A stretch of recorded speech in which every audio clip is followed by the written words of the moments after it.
This is the new Samsung Instinct S30, a sequel to the original Instinct that was launched on the Sprint network last year.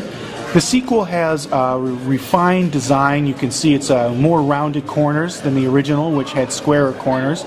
And it brings with it numerous improvements to the user interface, though on a feature-by-feature basis, the spec list matches that pretty closely of the original Instinct. Taking a tour around the device, we've got a hatch covering the data port here. We've got a volume toggle here. Nothing along the bottom. On the right, we've got a dedicated camera key. We've got a voice activation key, and we've got another hatch covering the data port. The micro SD port. On the back, you can see the 2-megapixel camera with vanity mirror, and on the top, we have a dedicated button and headset jack port. So the hardware is nice. The phone feels good, very nice and light. The curved sides and back are very comfortable to hold. And let's dive into the user interface. Taking a close look at the user interface, you can see it basically looks the same. We've got these 4 little buttons along the bottom. Pushing the home button will take us back to the main screen. We can do the main menu, the fun menu, the web menu, and then back to your favorites. Pressing the top button locks it and unlocks it, and you can see there's the home screen. Nice view of the clock there.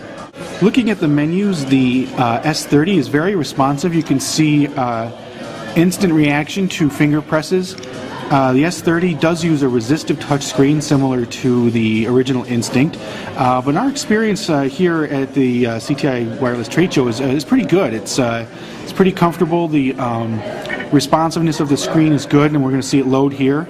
And there's the Sprint browser, and it came up pretty good. Not bad speed. This is of course an EVDO phone. We'll go back. We'll exit out of that. And because the phone does come with Opera Mini 4.2. So there's Opera Mini. We will launch Opera Mini and see how well it does here. Launching, and there you go. That was very fast. It loaded Opera Mini nearly instantaneously. So we'll see if we can get CNN to load. And there's the BBC. BBC homepage, but you can see that came up very fast. The BBC homepage, of course, has lots going on here, and it loaded nicely and quick. Going back home,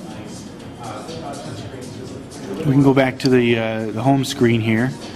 Main menu is it looks similar to the original Instinct, has a lot of the same icons, and lots of applications here. Settings look the same, basic configuration, and multimedia software, visual voicemail, and all that. So that is a quick look at the Samsung Instinct R30.